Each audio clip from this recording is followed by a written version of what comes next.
자, 안녕하십니까. 20년의 주식이나 수공장 주간 하드이슈 업종 총정리 첫 번째 시간.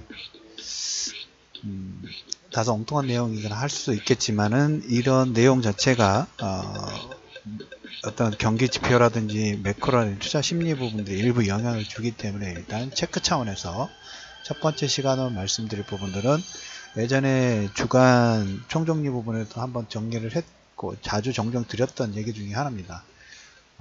다시 열리는 화약고 예루살렘. 예전에 십자군 전쟁이 있었고 그 다음에 한 200년 동안 십자군 전쟁 했었죠. 그리고 1950년대 48년도부터 이스라엘 건국부터 해가지고 1차에서 4차 중동전쟁 부분들이 이루어졌던 예루살렘을 점령을 하느냐 골란고원을 점령하느냐 이런 내용으로 계속적으로 유대인 그 다음에 기독교 그 다음에 아랍 이 세 개의 문명 자체가 계속 충돌되는 지역 자체가 이쪽 중동 지역이죠. 아무래도 이제 그 기반 자체가 워낙 다양한 자원이라든지 지리학적 이런 요충지 그리고 종교적인 요충지다 보니까 계속적으로 충돌이 될 수밖에 없어요. 그런데 예전하고 약간 달라진 셈법이라고 할까요? 각국들이 하는 그 형태들 모양들을 보면 조금 좀 틀리다라는 우리가 100%를 알 수는 없겠지만 조금 틀려진 것 같아요. 그래서 제2의 살라딘이라는 인물 자체를 만들어낼 수 있을까? 영화 킹덤 오브 헤븐이라는 영화가 있어요. 2005년도에 만들어진 영화인데 십자군 전쟁의 어떤 한 면의 어떤 전쟁을 영화화를 한 거예요. 그래서 살라딘이라는 사람은 십자군 전쟁 부분들 할 때 보면 첫 번째에 종교전쟁이라는 의미보다 십자군 전쟁은 나중에 종교전쟁으로 저는 제가 보는 관점에서 미화를 하고 약간의 뭡니까 초기에는 약탈전쟁이었어요. 약탈전쟁 부분들을 하면서 근데 명목은 그냥 할 수 없으니까 종교전쟁이라는 예루살렘을 수복해야 된다는 성지를 수복을 하면 그 모든 죄를 사하겠다라는 명목하에 어떻게 보면 땅 따먹기 전쟁이었죠. 탐욕전쟁이었죠. 그래서 그 십자군 원정대가 1차 원정대가 예루살렘을 점령을 좀 했죠. 그래서 어떻게 보면 1차, 2차, 3차 내용들 보면 아랍 쪽이 거의 뭐 속수무책 물론 반격 부분들 하긴 했으나만은 그 반격이라든 이런 부분들 보면 상당히 좀 속수무책으로 당했던 그런 케이스들이 있어요. 그게 시간이 지나서 이스라엘 전쟁 1차, 2차, 3차 중동전쟁 부분 일어날 때 거의 복사가 됐었죠. 그리고 4차 전쟁 부분에서 약간 이집트하고 시리아가 동시다발적으로 이스라엘을 공격하면서 뭔가 뭉치는 모습들이 좀 보이긴 했습니다만은 아무튼 십자군 전쟁 부분도 일어났을 때 살라디라는 인물 자체는 보면 아랍의 어떤 흐트러진 그 조직이라든지 군대라든지 이걸 모으면서 아랍 쪽의 어떤 중심적인 역할 부분들을 하면서 기독교하고 기독교, 유대교, 그 다음에 무슬림 쪽에서 무슬림의 어떤 중추적인 역할을 했던 인물입니다. 그래서 제2의 살라딘이 아직까지는 보이지는 않습니다만은 이러한 계기 자체가 제2의 살라딘이라는 인물 부분들을 만들어낼 수 있을까? 그리고 각 국가들이 생각하는 여러 가지 셈법 부분들 계속 ing가 되겠죠. 그래서 우리가 이런 사양 부분도 있다는 내용을 오늘 한번 좀 말씀을 드려보도록 할게요. 첫 번째로 1948년 정도에 이 중동전쟁 부분도 첫 번째 일어났죠. 십자군 전쟁은 살라딘의 인물 부분이 나왔고 이스라엘하고 저도 한 6개월 정도 이스라엘에 6개월 좀 못 있어 봤기는 합니다만 그때는 그 의미 부분들을 잘 몰랐어요. 키부치라는 의미, 그 다음에 예루살렘이라는 상징적인 의미, 그리고 이스라엘에 있으면서 이집트 여행 부분들 잠깐 하면서 그 이집트 국경 지날 때 왜 그렇게 삼엄한 경비 부분들이 있었는가. 물론 이제 들은 거는 있었지만 그게 와닿지는 않았죠. 근데 이제 시간이 지나와서 보니까 그게 그런 의미 부분이 있었다는 것은 이제 시간이 지나서 온 것 같아요. 1940년도 후반에 그 이스라엘이 독립전쟁 부분들을 좀 하죠. 그때 이제 팔레스타인을 이제 밀어내는 역할 부분들을 하고 중동 지역에 영국이 양쪽 국가 팔레스타인하고 이스라엘에 약간 공수표를 많이 던졌어요. 그래서 유엔이 안전보장위에서 양쪽에 그 뭡니까? 미국은 이스라엘 당연히 지원한 거고, 하면서 이스라엘 독립 선포하고 이스라엘이 독립 선포를 하니까 아랍 쪽 국가들이 선전포고 일어나서 뭐 이집트라든지 요르단, 레바논이라는 참전 부분들을 했습니다만은 그걸로 인해서 1차 독립전쟁 부분도 일어났고, 그 다음에 이제 50년대 중반에 이제 수에즈 전쟁, 수에즈 운하 있죠. 수에즈 운하를 그 이집트가 국유화를 하면서 영국하고 프랑스가 만들었던 수에즈 운하를 뺏겼죠. 뺏기면서 그 영국과 프랑스가 이스라엘을 조금 뭔가 이렇게 하면서 어떻게 보면 3자 공격 부분들을 하면서 수에즈 운하 되찾기 운동 부분, 되찾는 전쟁이라고 보시면 될 것 같아요. 근데 이때도 보면 이집트가 속수무책으로 당했어요.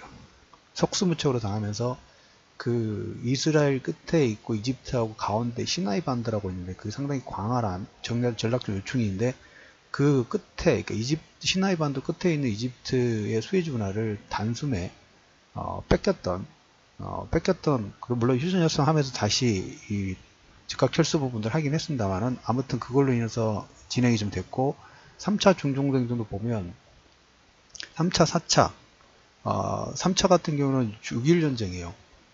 계속 보면 1차, 2차, 3차 부분들 특징 부분들 보면 이집트도 마찬가지고 요르단 그 다음에 시리아 상당히 그 속수무책으로 당했던 모습들이 좀 나와요. 그래서 마지막 4차에서는 이집트하고 시리아가 과거의 치욕 부분들을 벗어나기 위해서 상당히 많은 준비 부분들 하면서 70년대에 4차 중동전쟁, 라마단 전쟁, 윰키프로 전쟁이라는 걸 진행을 합니다.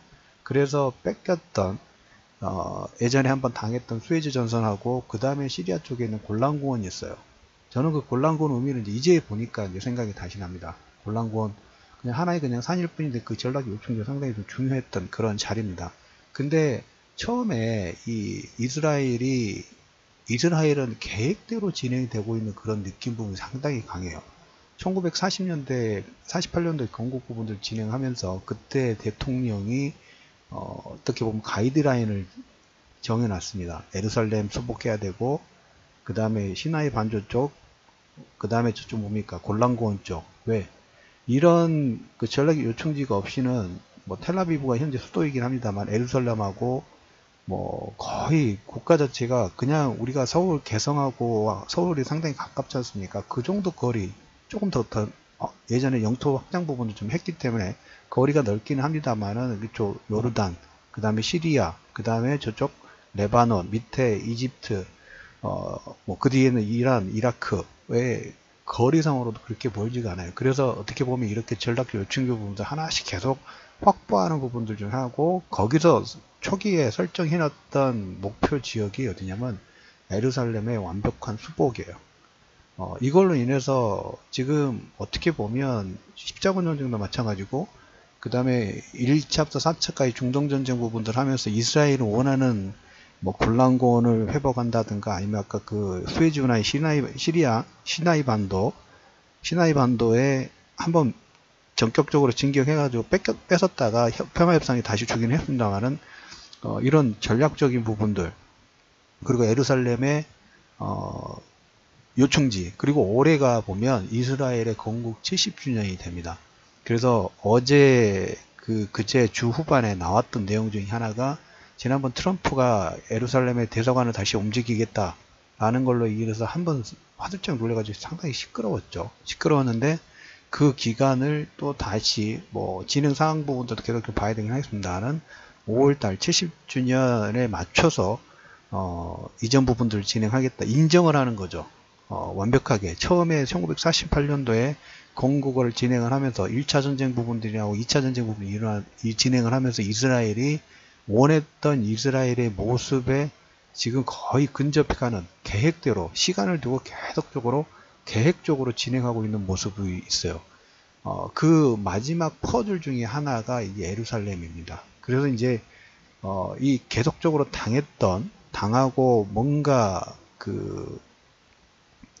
미국의 원조를 받고 있는 이스라엘 그리고 미국을 움직이는 유대인계들의 어떤 정치적인 로비 그리고 거기에 대항하는 약간 전략적인 아랍 쪽의 그 사태, 제2의 살라딘을 만들어낼 수 있을까에 대한 생각 부분들을 하면, 물론 이거에 인해서 첫 번째는 유가가 다시 저렇게 되면 우리가 지난번에 65 정도 해서 WTI 기준으로 65 정도 잡아놨었는데 이것도 한번 오버슈팅 될 수 있는 요건 부분들은 될 수 있어요. 이건 어떻게 보면 지정학적 리스크 부분들이니까. 그래서 유가가 소폭 반등 부분들을 좀 진행을 하면서 최근 65에서 눌림목 나왔다가 50 정도 선까지 한번 눌림목 나오려고 하다가 바로 이것 이론해서 62, 63을 돌파하는 모습들이 좀 나오고 있어요. 그래서 이렇게 진행되면 더 확장이 좀 될 수 있는 가능성 부분들이 있는데, 현재 시점까지 우리가 흐름 부분들 본다 하면 뭔가 좀 달라지는 모습들이 뭐가 있냐면, 그 전에도 제가 아침 브리핑에서 얘기를 좀 드렸던 것처럼 살라딘이 나올 수 있을까? 각 국가들의 셈법 자체가 다 달라요. 첫 번째로 보신다고 하면 사우디아라비아하고 이스라엘의 협력 관계, 특히 두 번째로 보실 부분이 지금 2차 중동전쟁하고 3차, 4차, 이 2차부터 4차까지 중동전쟁 부분들이 일어났을 때 가장 많이 격렬하게 이스라엘하고 대치 국면에 있었던 나라를 두 나라를 꼽은다 하면 이집트하고 요르단, 시리아를 말할 수 있는 건데, 시리아는 요즘에 뭐 정신없죠. 지금 시점으로 보면. 그런데 그 중에서도 가장 탑 오브 탑은 이집트예요. 수에즈 운하를 이스라엘이 거의 6일 전쟁인가요? 6일 전쟁 만에 다 뺏어버렸죠. 속수무책으로 다 당했어요. 그리고 그 뒤에 4차 중동전쟁 부분을 할 때도 조금 이기는 것 같다가 다시 또 졌기 때문에, 그러면서 그 시나이 반도가 지나와서 보니까 그때 그 군인들이 삼엄하게 경비 부분들을 했던 이유가 거기가 예전에 전쟁터였기 때문에 그럴 수도 있겠죠. 그런데 요즘에 보면 이집트하고 이스라엘하고 약간 쿵짝이 좀 맞아요. 첫 번째, 에너지 협력 관계 부분들을 진행을 했다고 말씀을 좀 드렸죠. 에너지 협력 관계 부분들을 구축을 좀 했고, 두 번째, 시나이 반도에 있는 IS가 뭐 시리아는 이쪽 쪽에서 좀 패퇴를 하면서 약간 전략적으로 좀 붕 떠 있는 이집트 쪽으로 시나이 반도 쪽이 또 많이 모여서 활동 부분들 합니다.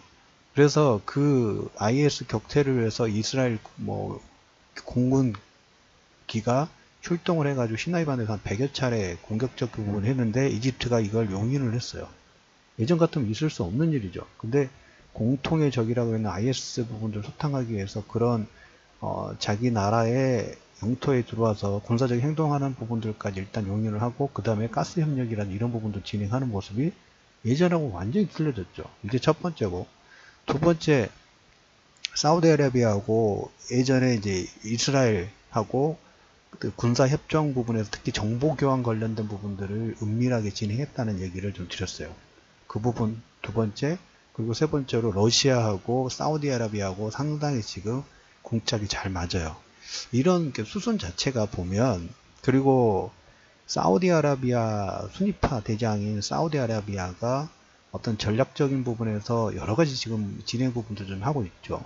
그런데 그에 반해서 이런 흐름들이 이란하고의 구도 부분에서 이란 쪽이 워낙 강하다 보니까 시리아 쪽에서도 그렇고 이집트에서도 보면 이 순위파 시아파의 대결 구도 부분들에서 약간 트리거 역할 부분들을 찾아. 이게 어떻게 보면 다 트럼프의 꼼수라고 하기는 너무 커요, 판이. 처음부터 사우디아라비아 분들 방문했을 때 이란을 자극하는, 그 다음에 이란의 핵 협상 관련된 부분, 그리고 사우디아라비아의 어떤 카타르의 당교, 계속 선상이 순위파하고 시아파의 이간질 부분들을 트럼프가 하면서 무기 팔아먹고, 그 다음에 이제 여기 셈법 부분에서 이스라엘 예루살렘 인정이라든지 여기서 어떻게 럭비공으로 튈지, 안 튀면 좋겠어요. 안 튀면 좋겠지만 그러면서 한편으로는 위안이 되는 게 뭐냐면 우리나라만 아니면 된다라는 그냥 얄팍한 부분에서 이쪽이 좀 시끄러워질수록 북한의 문제 부분들한테 우리한테 하나의 또 해결, 하나의 키워드가 좀 될 수가 있겠죠. 그래서 우리가 첫 번째 이슈 부분은 이거 계속적으로 분석 부분들을 하는 것보다 체크해 갈 거예요. 왜? 중요한 이슈니까. 유가라는 하나의 가장 중요한 원자재의 방향성과 그 다음에 여기에 셈법 자체가 우리나라 경제, 글로벌 경제에 영향을 주는 내용이 있으니까. 그래서 오늘은 이 정도까지 현재 흐름 부분이 이렇게 진행됐다. 십자군 전쟁 부분들이 있어서 뭐 킹덤 오브 헤븐이라는 영화로 일시 방법 하나 했지만 십자군 전쟁은 약탈 전쟁이었다고 했죠. 약탈 전쟁 부분들을 진행하면서 예루살렘을 처음에 수복을 하고 만약에 마지막에 이제 그 리차드까지 이쪽에 진출을 하면서 뭔가 하는 모습들이 나왔지만 지나와서 보면 그 흐름에서 큰 흐름에서 별로 바뀐 게 없어요. 그죠? 이스라엘이 거기에 공급 부분들을 하면서 1차, 4차 중동전쟁을 이으면서 그 다음에 최근의 모습들은 과거 사례 부분하고 친화적인 부분도 있고 그 다음에 그 친화적인 부분이 왜 친해졌을까? 이면에는 사우디아라비아와 이란의 어떤 관계 부분도 좀 있기 때문에 이런 내용이 현재까지 진행이 좀 됐습니다. 그래서 주말 장에 이 내용 자체가 나왔기 때문에 이거는 그냥 우리가 계속 중간중간에 어떻게 어떤 흐름 부분들로 방향 부분들을 가져가는지 여러 가지 시나리오 부분들 발전될 수 있겠죠. 그래서 그 방향성만 체크를 하면서 중간중간 다시 코멘트를 좀 드리도록 하겠습니다. 그래서 주간 하드슈 첫 번째 업종 총정리 일부에서 다시 열리는 화약고 예루살렘 제2의 살라딘을 만들어낼 수 있을까에 대한 첫 번째 방송을 마무리하도록 하겠습니다.